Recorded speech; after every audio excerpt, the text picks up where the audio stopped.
என் பெயர் சி. கோகுல்நாத். நான் 6ஆம் வகுப்பு படிக்கின்றேன்.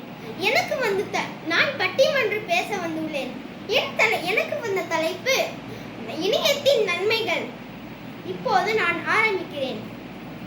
தமிழே உயிரே வணக்கம், தாய் பிள்ளை உறவம்மா உனக்கும் எனக்கும். நடுவரவர்களுக்கும் என் அணிக்கும் எதிரணிக்கும் பார்வையாளர் அனைவருக்கும் என் இனிய வணக்கம். அவனன்றி ஓர் அணுவும் அசையாது என்பதைப் போல இணையம் என்று காலம் இயங்காது என கூறலாம். நடுவர்களே, ஸ்கூல் மீட்டிங் தர எங்க தேடுவீங்க? கூகுள்ல. அப்போ நீங்க கேட்டதை கேட்டு எடுத்து தருவது கூகுள். இதுவே ஆக்கத்தை தருகிறது என்று வலியுறுத்தி கூறுகிறேன்.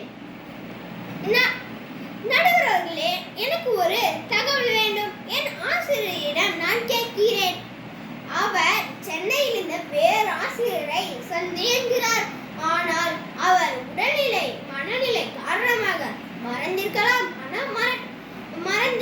மறைக்கலாம். ஆனால் கூகுளுக்கு மறக்கவும் மறக்காது, மறக்கவும் தெரியாது.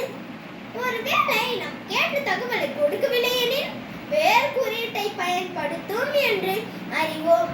எனவே நமக்கான தகவலை பெற இணையம் இன்று அவசியம். ஆகையால் இணையம் ஆக்கத்தையே தருகிறது என்று மீண்டும் வலியுறுத்தி கூறுகிறேன். நடுவர் அவர்களே, உதாரணத்திற்கு அன்னப்பறவை பாலையும் தண்ணியும் கலந்து வைத்தாலும் பாலை மட்டும் எடுத்துக்கொள்வது போல மனிதர்களும் இணையத்திலிருந்து நல்லதை மட்டும் எடுத்துக்கொண்டு கெட்டதை விட்டுவிட வேண்டும். நன்றி, வணக்கம்.